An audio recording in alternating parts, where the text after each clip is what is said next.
Well, hello everybody, and welcome back to episode. I don't know. Are we on like 4, 5? Well, I I think we're think on like it's 4. 5 or 6, maybe. Yeah. Um. Not Yeah. sure. Something like that. But the Husker Gutter call-in show, named by you, the commenters. Pit Snipe is the one who came up with the name, so we'll be seeing him a little bit later. But y'all know how this show goes. It is driven by you, the callers. So we're going to drop the link in the chat for those of you that do want to call in, talk about whatever you want to talk about. We're going to talk a little bit about the SEC stuff and a little bit too. Their whole packet, just kind of glazing themselves and letting everybody know just how amazing that they are. They have. Yeah, but dropping the link in the chat. So if y'all do want to call in, go ahead and click that link. You do not need a video. Audio is perfectly fine. So there's the link. You just click that and hop in. Ron T, what's up, man? Appreciate you hopping in here. Glad to see you guys again. I appreciate you, sir. I'm surprised Justin wasn't the first one today. Justin, not first. He's usually all right. It's him, Bone Leg Corn. No, him, Mike, sometimes. So, but Brian, how you doing today, man? I'm doing all right. My cat's sick, so that's what I've been dealing with today. Oh no, I don't know what's going on with her. Probably gonna take her to the vet tomorrow. What's happening? She's like peeing all over the place, not in her litter box. Is that not a cat thing? Not my cat. No, might be a UTI. That's what my wife was saying. And then I called the vet this morning, and they're like, "Yeah, you need to collect a pee sample." I'm like, "How the hell am I supposed to do that?" So they're like, "Well, you have to lock her in a room," and I'm like, "I'm not. That's torture to her." Yeah, so no. Well, I in my bathroom all day. I had to put before Lady passed, I had to put her in a hamper because they're like, put her on crate rest. That dog doesn't get in a crate, but yeah. But so all right, let's go ahead and I'm going to start out with the SEC stuff because I feel like that's been the topic of conversation today for the most part. And again, click the link to call in if you want to call in. We're going to go as long as y'all want to do that. So I'm going to pull this up real quick, and I'm sure a lot of you have seen this. If you're on X, Twitter, whatever you want to call it, the Twitter sphere, and is this post right here? The SEC put out this packet today. Greg Sankey's final press conference. This is the front of the packet. It says a regular season gauntlet. When looking at the leading metrics that factor in strength of schedule, the conclusion across all of them is clear. No other conference has a regular season as grueling as the SEC's. Mm-hmm. I don't know how many times we got to hear this. Every single year we got to hear the same old song and dance year in and year out. But go ahead and give me your initial thoughts on that, and then I'm going to dive into a couple more things that were in the packet.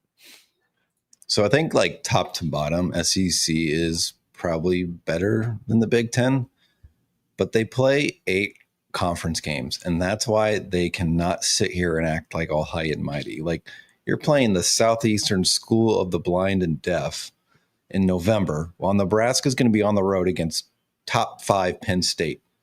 And then I think the week before that, they're playing USC at home, who, could be a top 25 team, while you're playing Southeast School of the Blind. One of the other things too, they're playing ITT Technical Institute over there.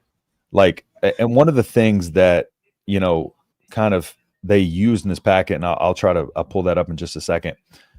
Strength of schedule, strength of record, which is so ironic with the SEC using strength of schedule when they are always the ones that are ranked way too high in every single metric because they get, if the team deserves to be like, an SEC team will be a top 10, but they're really like barely a top 25 team.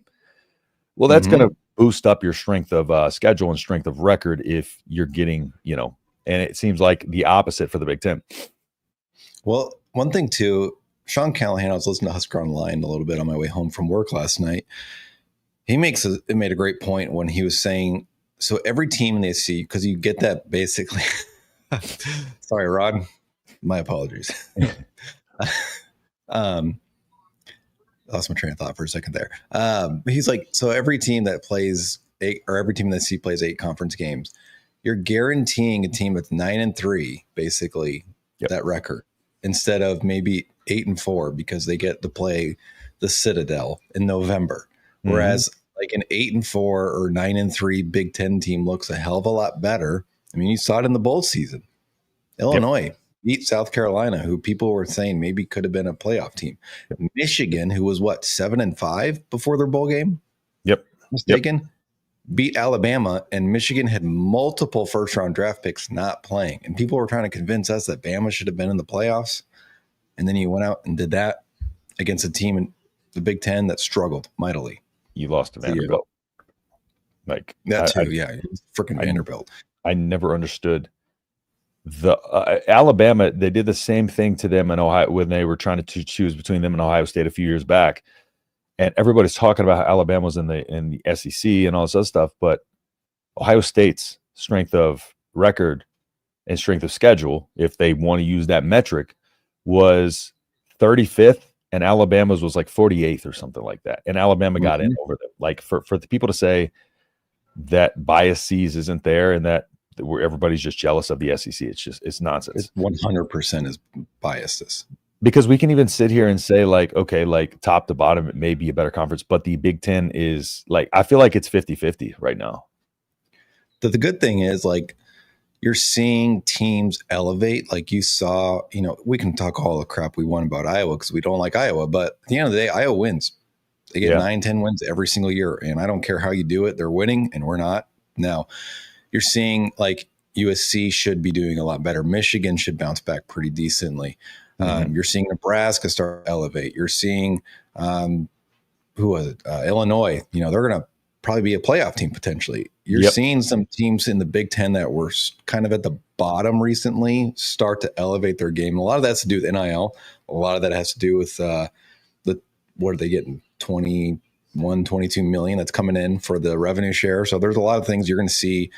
I think as Ari actually ironically posted today, the guy from On3, like ever since NIL has become a mainstay, like the Big Ten's won the playoffs both years, Ohio State and Michigan. Yep. That's a good point, I think. As much as I'd like to disagree with him. Yeah. That of Ari is not our friend right now or ever. Man, big shout out to my friend Chris. Appreciate you hopping in here, man. Appreciate the $10, brother, so much. So, and there is our this is our little super chat, corn husker, whatever the hell that is. Whatever that is. Some kind of corn. It looks like Iowa corn because it's rotten. But if you were to pick one of the Martinez QBs to start for you in today's college football, Adrian or Taylor? Adrian. Depends on the offense. I think in this offense, Adrian for sure. Yeah, I think Adrian's a little bit better passer. A lot better passer. Yeah. Better mechanics, better runner, more decisive. You saw a lot. I think Taylor had a very good career. Yeah. He kind of got figured out.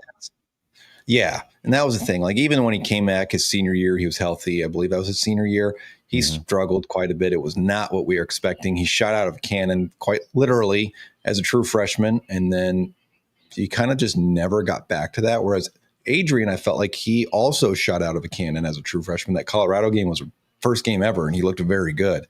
But Adrian looked good every year. Yes. At least when he was healthy. And here's another aspect of that too. Like Taylor Martinez was a runner. Like he shot putted that ball off his shoulder, throwing mechanic wise. Yeah, the ugliest throwing motion.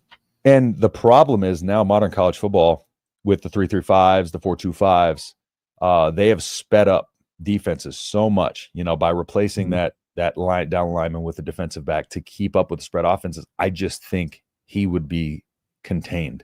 I don't think you can get away with just running. Look at Alex Orji last year. Dude couldn't throw, tried to run behind Michigan's O-line and couldn't do it. And he was just specifically a running quarterback. And he had a lot more size than Martinez, I'm pretty sure, too. So I just don't think that works in modern college football. You got to do both very well. Yeah. What made Taylor better was what was around him. Yeah. Brandon Kinney was not an NFL receiver. I don't even think he was all conference, but he was pretty damn good. He's solid. Very solid. I think Mike McNeil was a tight end at one point. Kyler Reed. Again, these are not, NFL guys, all conference guys, but they're really good college players. His backfield consisted of Amir Abdullah and Rex Burkhead. Yeah. And that's offensive line too was loaded. They had a lot of NFL guys on that O-line.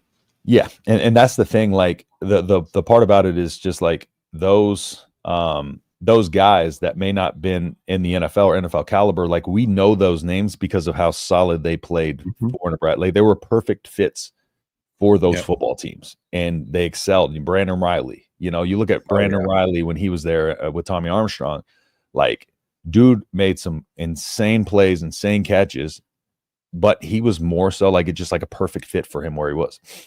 Yeah, same with like Kenny Bell too. I think he was on the tail end of Taylor Martinez's career, if I'm not mistaken. 2012, I believe, was his that Wisconsin game where he lay in the block. So I think it was around that time. Yeah, it was. Yeah. And Kenny's probably one of the best receivers that come out of Nebraska in the last 20 years. Outside of Palmer. Yeah, outside of Trey. You could argue Westerkamp might be, but he's one of the best. And he was a damn good weapon for Nebraska, damn good weapon for Taylor and Tommy.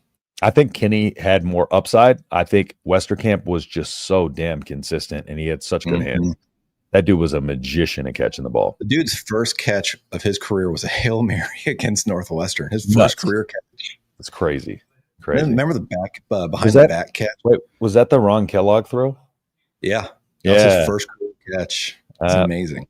That was a great moment. Ron Kellogg coming in there and just Hail Mary for the win. So again, great question.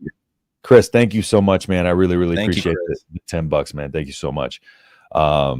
Michigan dominated Alabama. Yep, 2 years in a row. Alabama's spoiled. That's all it is. 100%.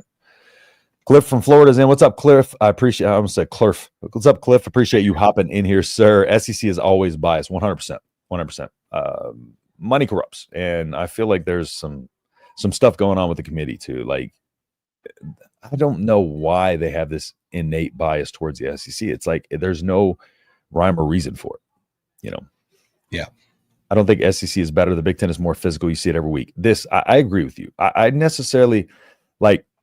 That's why I said I think it's more so like a 50-50 right now, because I think over the last 2-3 years, you could probably say, the SEC. But I think the Big Ten really caught up last year, and I think the Big Ten is just still getting better.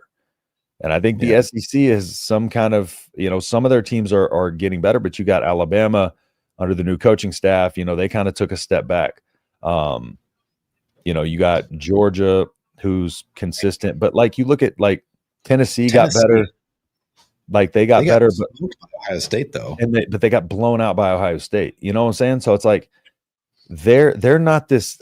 They're not this in perfect form like we just assume every year. They're not. Simple as that. I think their top is like very good, and then that middle group in the SEC, it fluctuates so much year to year. Whereas the Big Ten, like every year it's Penn State, Ohio State, Oregon, and I would say Michigan outside of last year is usually a perennial team at the top, and then your middle is typically the same teams as well. It's the Iowas, it's the Minnesotas, the USCs, Nebraskas that are all in the 7-5, 9-3 era.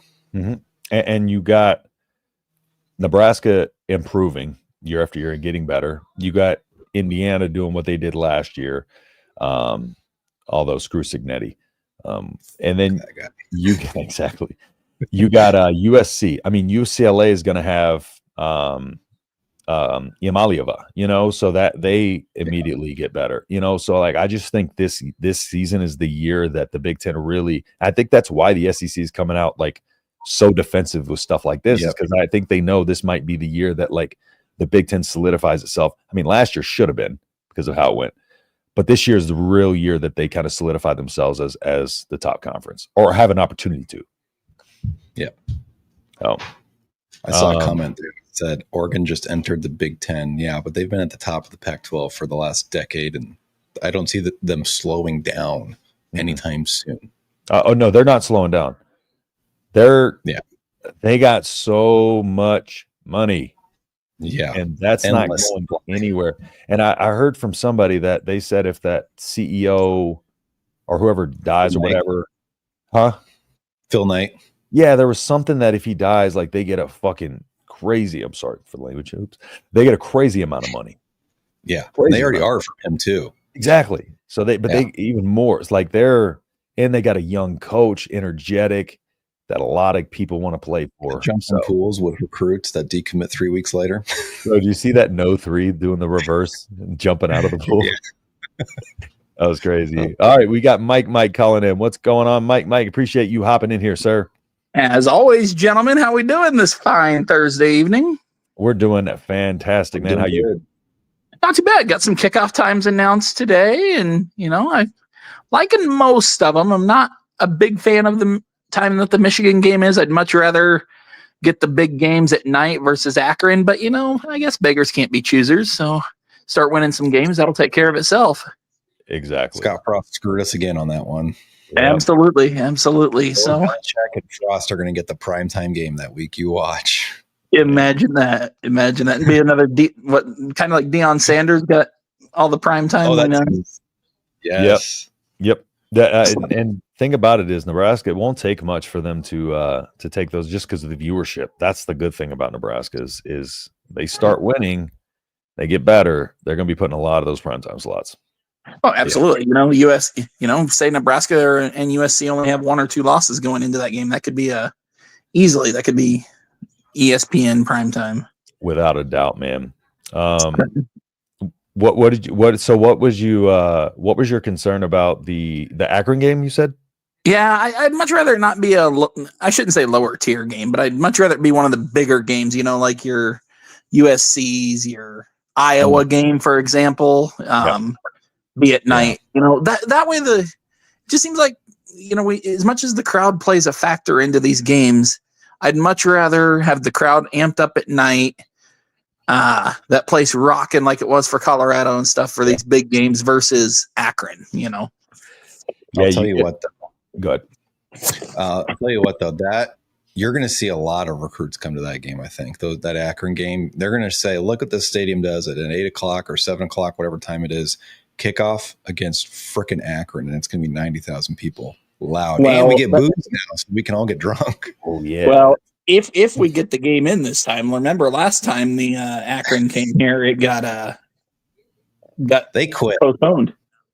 Yep. Yeah, they were approached about waiting or something and letting them stay in the dorm. They refused. Yep. You're like, nope. Take our money and run. Yep. We got another super chat from Chris, man. Thank you so much. You're awesome, brother. Really, really appreciate you, man. And then we got the crazy cornhead guy. You say improving, having the 5th ranked recruiting class in the Big Ten. Does that matter with NIL? Yeah, it does. Just because Nebraska is a developmental program, they're very strategic and specific about who they're picking up. And so I don't think necessarily the ranking within the Big Ten matters necessarily, maybe the average recruit ranking, but depending on size of class, that can vary too, depending on which metric you look at. But especially at 15 with this class.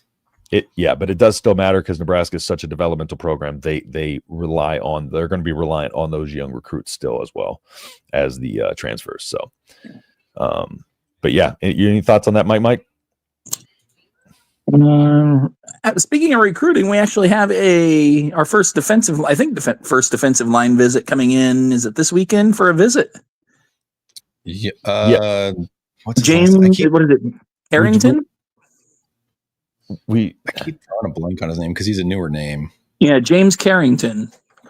He's This is weird too. Like, is he the 4-star? He said he's coming on he's a composite or consensus, or not a consensus, a composite 4-star. So like his tweet said he was coming on the 23rd of June or something like that, which I think was like the first day of the dead period. So I haven't confirmed the actual date. Yeah. I thought it was Wednesday. Be right back. I got to see my kid once real quick, and then I'll be back. Yeah, you're good. You're good. I thought that was Brian's cat for a second. Heard the loud noise. Like you want to go check. His name is. I'll pull it up here. He said he met with the transfer rules and NIL contributing to staying in college longer. Oh yeah. Honestly, like both of them are equally as important. The staying in college longer for those guys with the COVID years and stuff like that, those will kind of wear off. It's the NAIA stuff like that. Those guys that get an extension to be able to play longer, but those guys there's few far and in between of those guys that come over. So recruiting is still very important. It's not as important, near as important as it used to be. But yeah, the transfer portal and the NIL is definitely a whole different world of navigation. But I think certain teams, maybe recruiting is not as important to them, but definitely with the way that Nebraska is operating right now, they need to build through those young guys and offensive line wise. All right, too. I'm back. What's up, Mike? You look at offensive line and stuff like that as well, right? And whenever you look at an offensive line, you have to build that and develop those guys together. And you can add a piece or two here and there, but those guys are a unit and they need to be kind of built up together for sure. Trojan Fight, appreciate you hopping in here, sir. You got a USC guy in here, so somebody we can gang up on the SEC with. So I appreciate you hopping in here, Trojan Fight. Yeah, that's all I had was the oh no, I do have one more thing. Yeah. Reporting by Sean Callahan that we got our punter, Mr. Archie Wilson. Yes. Yeah. It's the guy we were talking about for what, 4 weeks? Yeah, we've basically been saying he was coming for about 4 weeks. Yeah, so we finally got the announcement too. So he does punt both left and right footed. That's actually right. Yeah, it's like a requirement down in Australia for certain, like I think it's rugby, for players that transfer. Like when you're playing rugby, you have to punt left or kick, I guess, left or right footed. So it's huge. Yeah, it is. Yes, it is. Absolutely. One last thing. What's you guys' thoughts on the whole volleyball reseeding, but football reseeding process as well?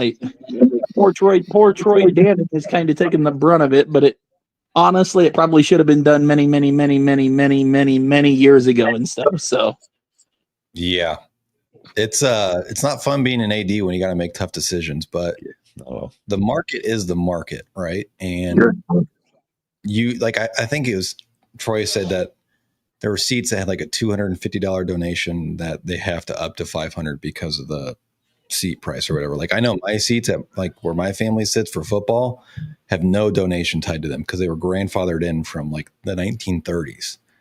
And we've been holding on to those seats. We keep every year they ask, you want to receipt or you want to make that donation. Out of curiosity, I went and I looked for tickets in the same section that I sit in now, and the donation's like $500. And they're not like great seats. It's section 35. It's row like 66 or something, and it's a $500 donation. But it's needed. That's funny. You say you're in section 35. That's where my tickets are as well. So you might see me at a lot of games. Yeah, absolutely. So I'm over in section whenever I usually go. Oh my god, I'm echoing. I'm usually over in. I'm on like the visitor side and like the between like the 30-40 yard line, about 8 rows up. So I have to kind of link up with some of y'all whenever I make it out there next time. Nice. I know Troy said on his interview last night on Sports Nightly that in volleyball, a donor had donated $100,000 last year. Wow. And still was not able to get volleyball tickets. Wow, that's crazy. Yeah, and then he mentioned somebody else that had some other season ticket holders that had sold their tickets apparently for $35,000 or something like that for their seats. Crazy, dude! Wow. Yeah, it was insane. So, all right, gentlemen, I'm gonna hop off here. I will listen and be in chat and stuff. But good talking to you again. So awesome. Thank you, Mike. Mike, always a good time. Have a good night, guys. Yep. You too. They need to build a new stadium for volleyball. Yeah, they do. They need to build a football stadium. Yeah, it's crazy. I mean, they could get 20K easy. Regionals start tomorrow. Recruiting always matters. Is that the guy that goes by Tank Carrington? Yes. Yeah. I think his first name is James. He said he's visiting. Oh, hold on. You want to get to that super chat? Which? Oh, this one right here. Yeah. For the casual college fan, since and again, Chris, thank you so much, man. You're honestly too kind, man. Thank you. For the casual college football fan, since I haven't cared since Matt Ryan, can you explain the dead period and how recruiting works? So do you want to go ahead and kind of explain the dead period? But the dead period basically means there's a couple of them throughout, the season, throughout the year. But it's basically kind of a non-contact thing where they can't really get the wheels turning on the recruiting. They just got to wait. There's certain things they can do, loopholes around it. but they can't go through the normal process of the recruiting. But yeah, you want to break that down a little bit more? Yeah, so the rules have kind of changed in recent years. So you're still allowed to initiate contact, I believe, where you can send the DM, a text, FaceTime, Yeah, or pretty whatever. sure you can. But you cannot physically go see that player. Now they always do the bump ins that, hey, you're talking to the coach and it's like, oh, hey, Oh, Joe wow. Blow over there. Joe Blow's 2 feet away from you. And you're like, oh, Joe Blow. Yeah. Can you let him know that we love him and we want him to play at Nebraska? I mean, that's essentially what they do now. Yep. You can't take visits or anything. No unofficials, no official visits. That's pretty much what it means. And I think part of that, I don't know what the summer one's for, but they usually do one in the wintertime around high school finals. And then it extends a little bit into the new year. And then there's always another one that's, I want to say, when's finals in high school? Probably like April, May. So there's always one right around there usually. Yeah. That's essentially what it is. It's no contact, no physical. Midsummer period. Yeah, for sure. So yeah, the dead period, that's kind of how it works. And there's, it works for the similar for transfer portal and stuff like that too. There's dead periods in that as well. So yeah, but Chris, highly recommend you get back into college football, man. It's great. It's a great time. So yeah. Chris was recruiting. Just be ready. It's just total chaos. It's literally 1 week this player's locked in committing, and then the next day you're like, that person dropped you from their list, and they don't want to be there. Very stressful. If you love recruiting as much as me and Brian do. But yeah, thank you, Chris. Chris is my friend from the Navy. Served with him. So. Hell yeah, down with the SEC. Exactly. Yeah, the comments recently seem to suggest they're still very resistant to go. Of course they are. Yeah, but they want to play the Big Ten in a crossover, so that would give the Big Ten 9 conference game and 1 against the SEC. That is so stupid. I wonder why they're resistant. They're expert level narcissist. 100%. They are manipulators. They have conned the entire South into thinking they're superior. This might sound like an odd question, but my first year in the Big Ten. Whoa, bro, Chris. Hello. Crazy, bro. We're going to leave this one for a minute here. Chris, you deserve about 10 of these little corn heads to pop up here right now, bro. You are way too kind, man. Thank you so much. $49.99 from Chris. Thanks for the shout out, boys. Boston College just me every year. Unfortunately, that's the team we beat in our bowl game this year. Love you too, bro. Appreciate you, man. And yeah, I guess Nebraska. I don't even want to say like it's like an off-season edging, and then we're kind of shit out of luck the rest of the year. So I was just getting ready to say every off-season we're like edging, and we're like, oh, week 2, you're like, okay, maybe not. Exactly. Yeah. But man, Chris, thank you so much. And not thank you enough, man. We really appreciate everybody's contribution, even so much as the like of you comment. So thank y'all so much. This might sound like an odd question. My first year in the Big Ten, I attended several road games. There's like zero security, nothing to stop fans from coming down in the seats they don't have tickets for. I can probably see that in a lot of places because there's a lot of madhouses, and the way some of the stadiums are built too, like Nebraska's got a unique setup where one of the end zones has its own kind of entry point, but I don't really see too many times. Like I've always see them kind of, at least during the game, checking tickets occasionally, but not very often. Well, they are getting rid of the no re-entry, which is thank God, 15 years overdue, because you'd have, I remember as a kid, like I'd go to games and you'd get these college students or whatever coming back in, and they just took 3, 4, 5 shots in the parking lot, or they sneak them in. And like literally I had one where a guy was fucking dropping alcohol all over me and my aunt. And I'm like 10 years old. Like it's just awful. You gotta get rid of that crap. Yeah. Now you can stand, go buy a beer. I can't believe that was still a thing for as long as it was. No doubt. When I was at the Minnesota game for rules opener at Nebraska, when I went up to Minnesota, I used a dip at the time. And so I had like my can of dip in my pocket, and I like put it through their metal detectors and like, you can't have this. And I'm like, okay, no big deal. Throw it out or whatever. I literally walk in like 5 seconds later, I'm talking to a Minnesota fan. He's like, hey, he's packing a lip. And he's like, hey, you dip? And I'm like, how the f did you get that in here? But they got rid of it from me. That's stupid. Dude, I was able to bring my whole 18 by 18 light up chain. They were actually like, can we see that? and I wasn't sure if I was going to be able to get in. But honestly, Nebraska, like, I don't feel like they need to do that too much because I feel like everybody just kind of stays in their seat. Like, I don't feel like anybody really pushes forward, at least in my experience. And because I'm pretty forward, I'm 8 rows up usually. Oklahoma game, I was front row on the opposite 40-yard line, and really didn't have any issues like that. Yeah, I don't see much at Nebraska games unless it's a blowout. You're playing Akron, you're up 40 or whatever. That's the only time I see it. Yep. Chris is calling in. What's good, Chris? Man? Hey, just trying to figure this out. I don't know how to do this. Keep hitting a bunch of buttons. You should be good because we can hear you. StreamYard, apparently. You should because we can hear you. So if you can hear us, perfect. Well, I appreciate y'all, boys. I'm at work right now, so it's a little difficult to hear you. But my big question is, with overrated players like Shedeur Sanders, what's that Scarborough boy, all that. Okay, what are we doing with the overhype? Are we going to allow that to continue to be a thing on this channel too, or just? We're real on this channel. We try to be as authentic as we can get. But yeah, with this show won't do it, but a lot of Husker fans in the past have done it, but we've kind of grown over time and learned that there's not much to have confidence in until they prove it. When it comes to like Colorado and that type of stuff, like the overhype was really it was because, well, of course, because of Dion, naturally. But the thing about Colorado was they just kind of caught lightning in a bottle, and they had to build the way that they built. And I don't know what the media fell in love with about Shedeur. I don't know what they clung to, what made them think that he was, going to be the first quarterback off the board and all that stuff. But I think overhype happens a lot in the offseason too, especially because we have nothing else to talk about. And so I think all we do is sit here and hype players up.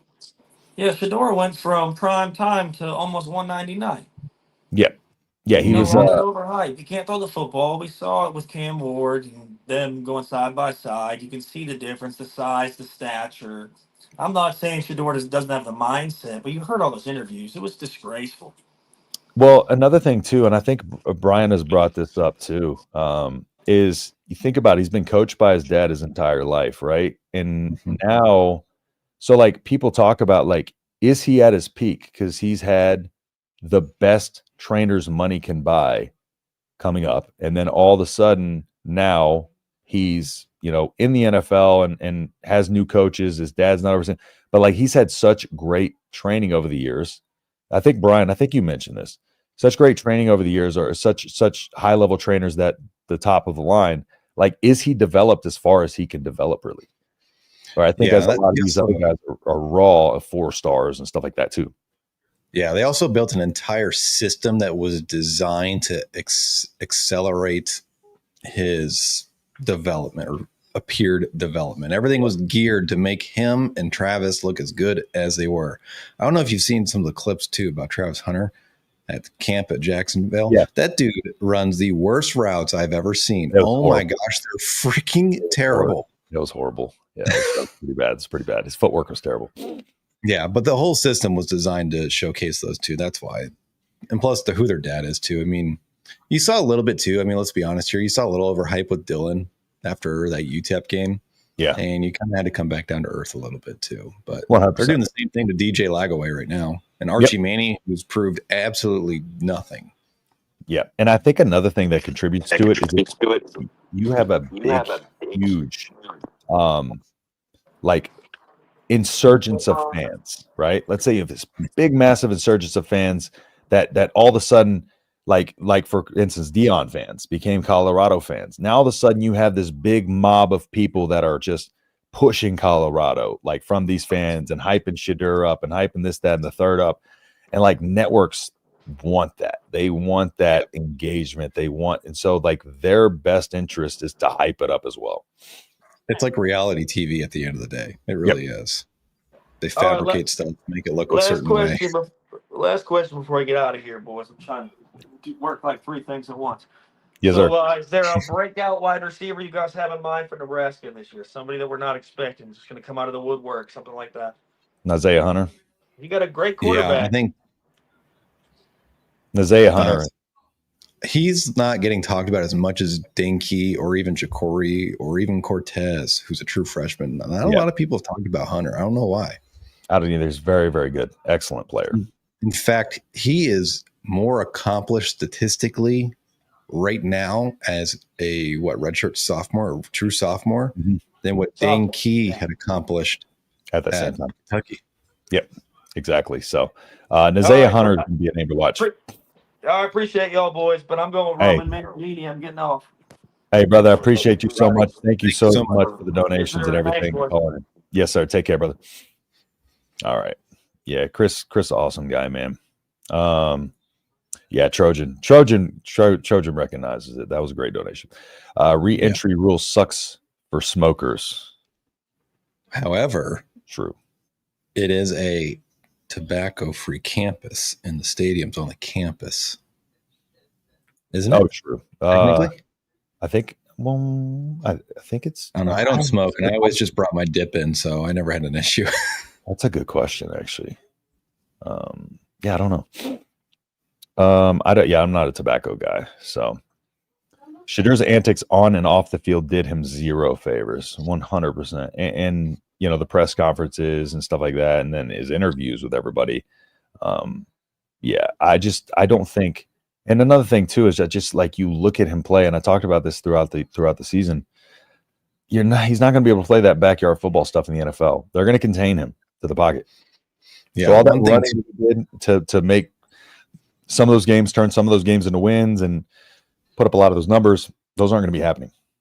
One thing too, like with his antics off the field, especially, like the dude live streamed his own draft collapse, and like the dude talks about wanting to be legendary, and then he ironically filmed his legendary draft fall. He went from a top 10 pick to a 5th round pick.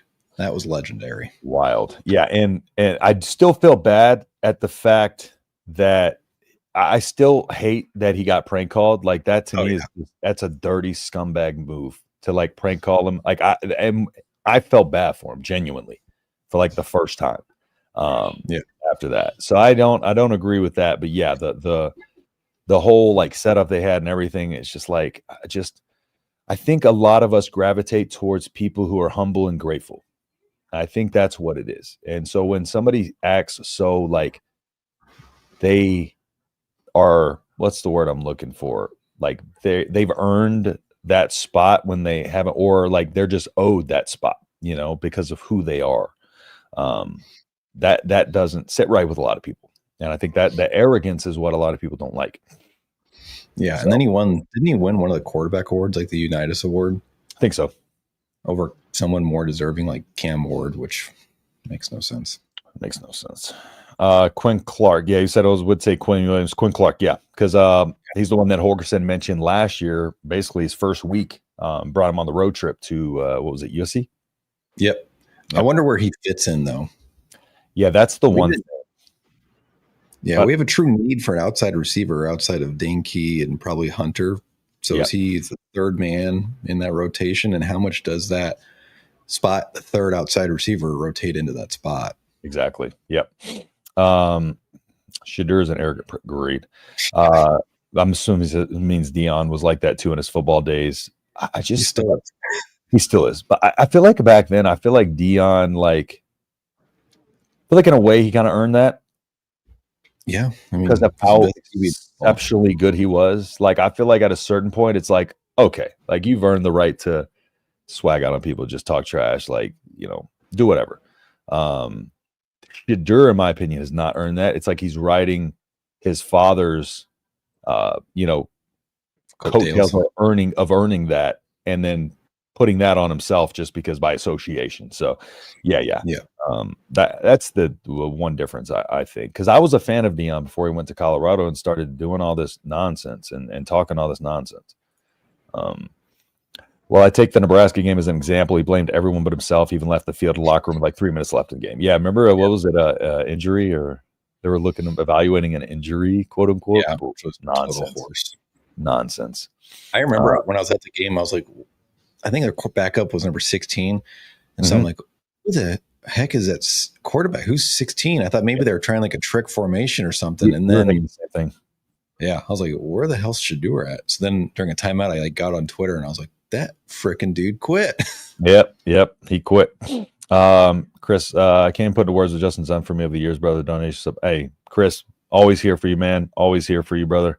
Whenever you need anything, you know you can reach out. So I don't know why my camera popped off, but let me pop that back on just a second. Chris, thank you for your service. Mike, that is greatly appreciated, man. I'm sure he appreciates that. Dion did earn it, but I'm just pointing out. I agree. Yeah. That was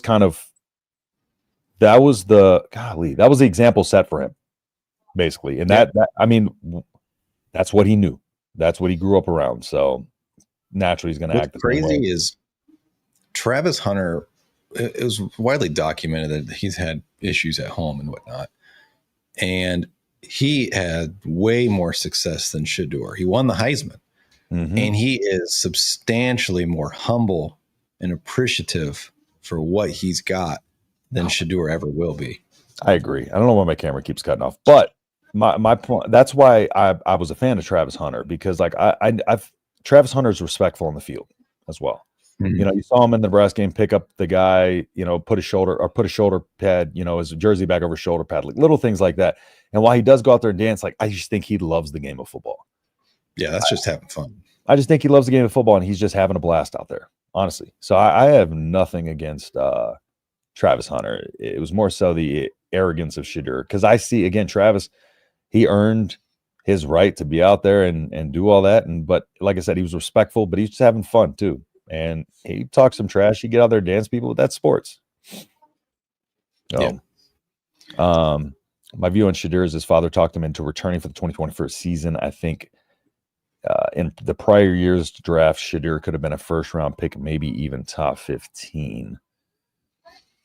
I would have to look back at the quarterback draft classes, to be honest, because I think that's a possibility, but I cannot remember how strong each year was. I don't think definitely had a better year his first year at Colorado, statistically. Yeah. I don't think he would have beat out like the Stroud year with Bryce Young, Stroud, and Anthony Richardson. No, and then Will Levis. Yeah. So that was a pretty good quarterback class that those guys went early. Travis Hunter's girl's gonna bleed him dry, though. I feel bad for him in that aspect, man. That poor guy, bro. That poor guy. Yeah. Can we talk about Stephon Diggs pop rocks? That's all it was. Bro, even Diggs came out and said what it was. Bro, I saw a video today. I was like, is that Stephon Diggs? You know what? It doesn't surprise me at all. You know why? Because I watched this old video of the Minnesota Vikings when he played for them. And this person was interviewing them, and he was going around. He was asking everybody. He's like, which player on the team would you like not let date your sister under any circumstances? Every single person said Stephon Diggs. And like immediately, like it was no hesitation. They're like, Diggs. What's funny, because he was on that Netflix show, Wide Receiver or whatever. And like he lived in this little, I think it was him, wasn't it? Cannot remember. No, I'm thinking of Justin Jefferson. Never mind. I don't think I watched it, but yeah, it was Justin Jefferson. So ignore my point. Yeah, get out of here with that point, Brian. I'll never forget last year's CU game. I've been to a lot of games. That was the first team that's ever went to the end zones and flipped the crowd up before the game. I remember that. Yeah, because I was at that game last year. Yeah, that was. I mean, the team as a whole is just a bunch of disrespectful pricks, you know. Yeah, and that's good. I usually keep my cool pretty good at games. You know, I'll get after the refs a little bit. That was the one game in my lifetime. Now, it's not a long life. It's 32 years. But that was the one game where if you were around me, you probably thought I was just blackout drunk because I was just unhinged. I mean, I was F-bombs and birds and start F-U chants about the refs and screaming at Dion. My voice was gone. And I was proud of it, too. Like, I mean, at some point, my dad was like, loud, and I'm like, you know what? Fuck them. Like, no. Where I was at, it was all loud. Like, it was chaos. Yeah, it was crazy. It was planted by Robert Kraft's massage therapist. Oh, I love it. All right. So I'm gonna drop this in here one last time. If we can get but I do want to let's take their thoughts on the poll. So we're going to move the time of the show after y'all talked about it last week. So let us know what time works best for y'all. I think Brian, you were saying between 7, 8 Central works best for you. Yeah. So if y'all have a preference between 7 o'clock or 8 o'clock start time for this show, let us know. I'll put a poll out on X as well. I was going to do that this week, but I didn't have an opportunity to. So I'll put that out this week. So we're going to move it either 7 or 8. I think Mike had said there was another show that he watches around that time too. So that we don't interfere with Sports Nightly and all that. So that way anybody who wants to make it doesn't have to juggle multiple shows. So let us know whichever time works best for y'all. If y'all watch a different show at a different time or anything like that. So trying to not step on as many toes as possible. So yeah, links in the chat if y'all want to call in. One last opportunity here. We're probably going to go for an extra 5 minutes unless somebody calls. But Brian, anything on the recruiting side that you want to update on?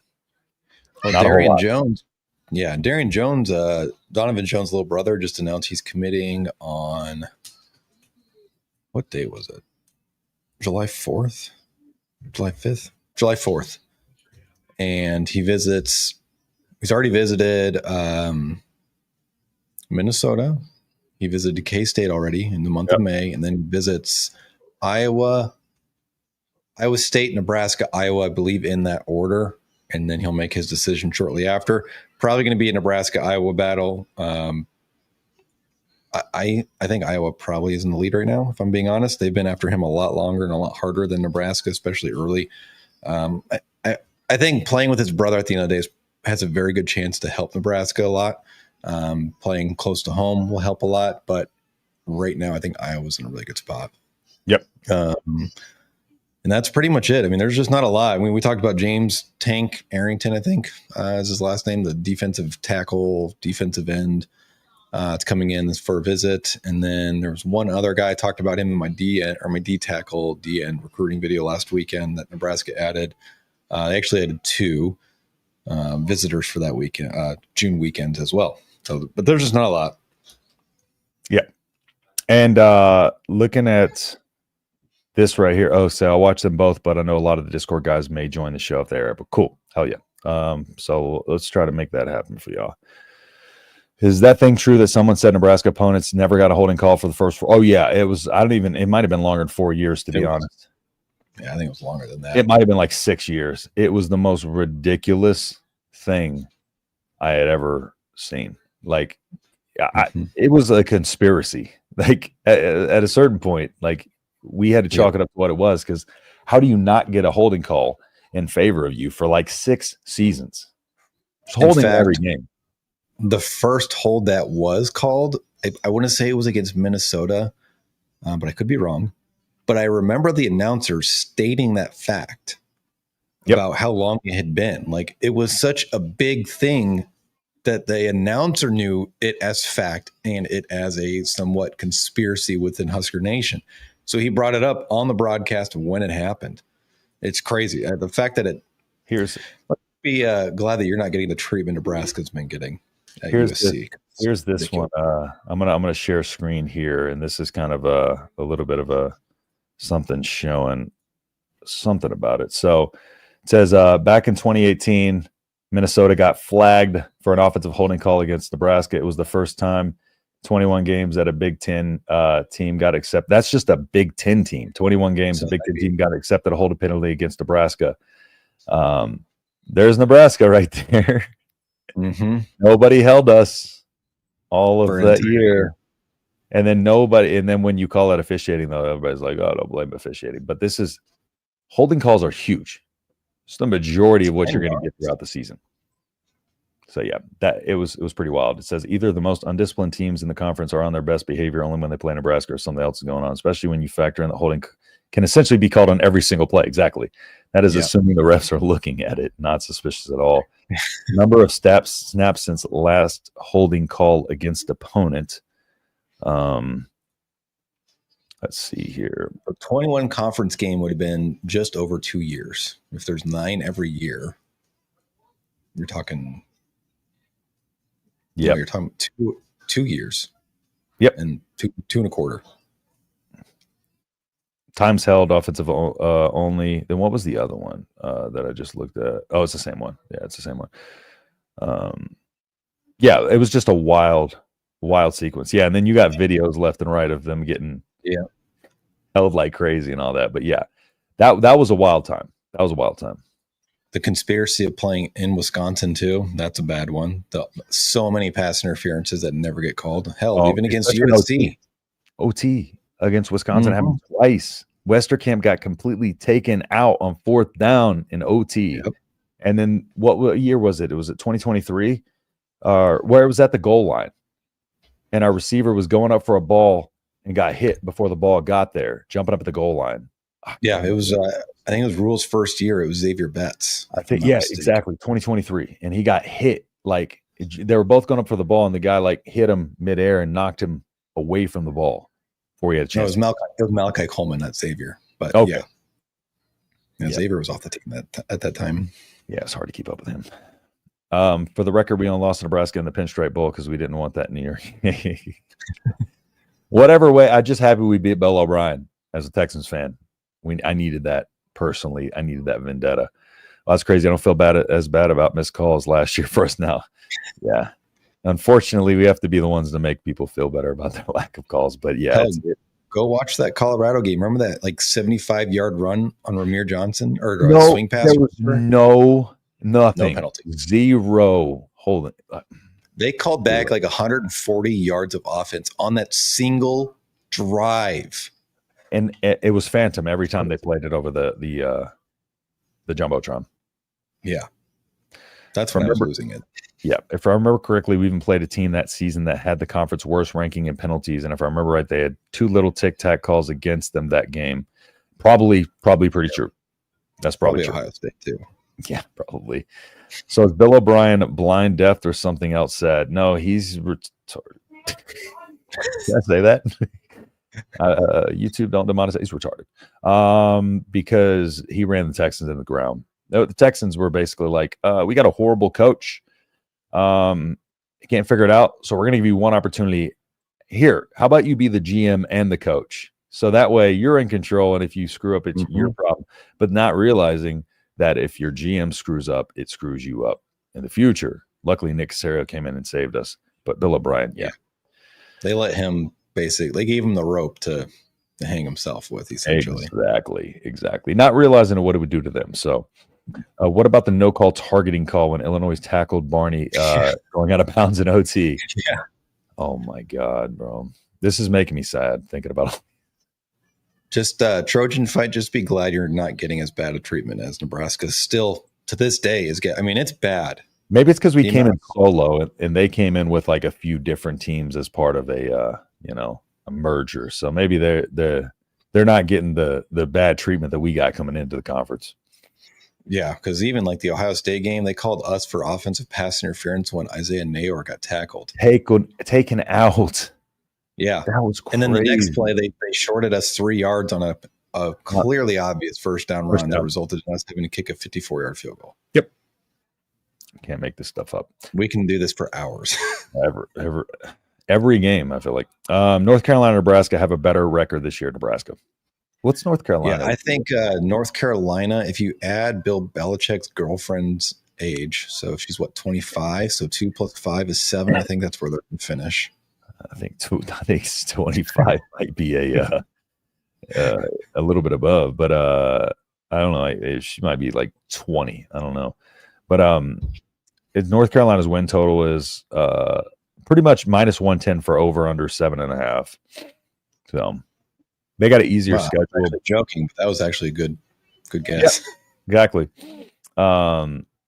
Much easier schedule naturally, but I still think Nebraska will finish with a better record. Yeah, you're going to get to watch them Fox at 7 p.m. Central Time against Scott Frost and UCF, though. Oh, yep. Michigan, Nebraska. That's going to be fun. I don't know. I'm going to start my own tally and see where we are in a few years.